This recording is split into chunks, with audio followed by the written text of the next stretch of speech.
Thursday's Guardian now, and this is Iran not happy with France. Well, Josh, I don't mind burning this bridge. I don't think it's going to affect me too much. No. Iran warns France over insulting cartoons depicting Supreme Leader Ali Khamenei. So Charlie Hebdo, who essentially poking the bear again, and respect to them because 12 of their staff got murdered for drawing cartoons of the Prophet Muhammad, and this time they've gone after Khamenei, and in support of the protest movements that have been going on in Iran. Yeah, I understand they ran a competition to see who could draw the most offensive caricature of the Supreme Leader of Iran, which is a funny thing to do, right? But, of course, tyrants never like being mocked. Well, no, and the thing is that they're doing sort of classic projection, because they've called in the French government or the French ambassador and said that you've done this and we're going to, you know, like I say, we're not going to let this go without effective response. Like the French government can control its media. Yeah. Iran may control its media. That doesn't mean other countries. So this is a problem, isn't it? This is a bit like when President Erdogan of Turkey tried to have that German satirist extradited, or tried to get the German government to arrest him because he mocked him.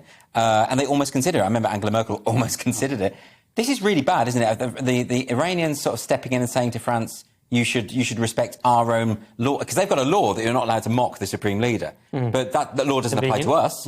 No.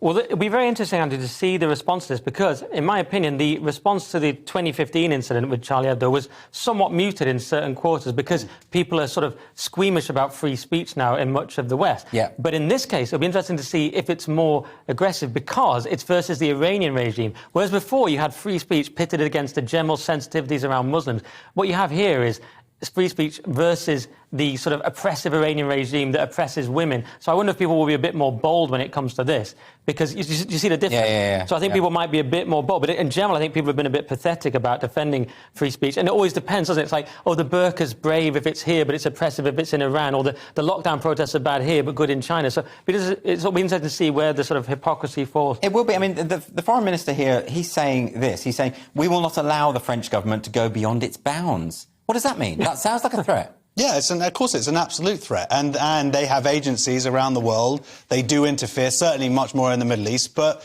this is what they've been doing. And that's why, in the UK, we're going to make the Guards an illegal organisation, which is about time, terrorist organisation. I think, thank goodness for Charlie Hebdo, because, you know, people in power need to be mocked. And that's the point of being a satirist. Yeah, and the fact that French people aren't funny is neither here nor there. Well, that's your own subjective view there, Nick.